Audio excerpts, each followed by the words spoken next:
Good morning, share ko lamang po itong aming siling panigang na Hiwaga F1. Ngayon ay nasa 65 days na. Yan, masyado na siyang malago. Patuloy pa rin ang kanyang paglago. At ang kainaman po nito, hindi siya gaanong tumataas pero napakarami niyang magsanga. Kaya hitik din po sa bunga. Siyempre pag maraming sanga ay marami pong panggagalingan ng bunga. Ito po, bali pang third harvest na namin ngayon. At ayan, mayroong dalawang humaharvest.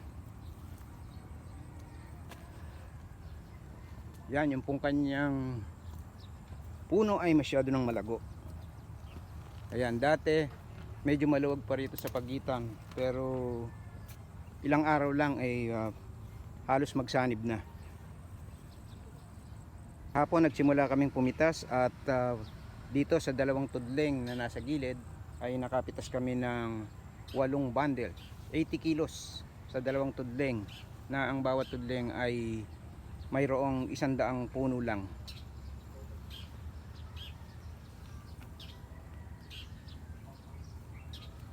Ayan, hindi po makaalis yung dalawang namimitas.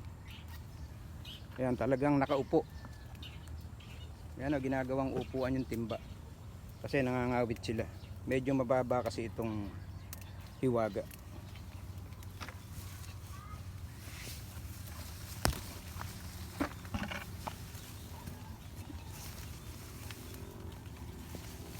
Ayan, magkaharap po sila sa isang tudling. Hindi kasi pwedeng hindi kayang abutin yung kabiyak na parte ng tudling. Kaya magkaagapay sila. Ayan, pagkakabiyak.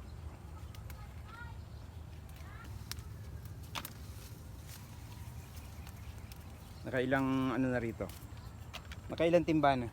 4 na timba. 4 na timba na to. Ayan, 4 na timba. So, wala pa po sila sa kalahating tudling.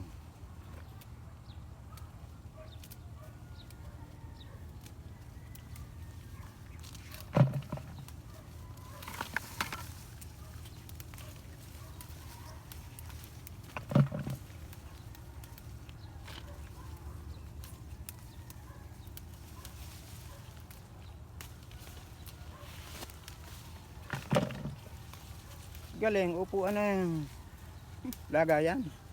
Sit mo nga uli. Pag masili ako gini ko sino. Anak ng Isa pa. Yun. Ang lalagyan eh nasa upuan. Ang galing.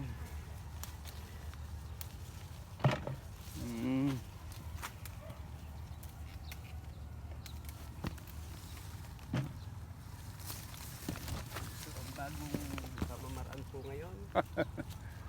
Oh, kapal dito. Pwedeng upuan. Ito kung dati dito umaan ngayon medyo pataas na. Ayan, nakakakuha na rito sa bandang gitna. Mas marami sigurong aanihin kapag dito na pumipitas hanggang dulo. Ayan.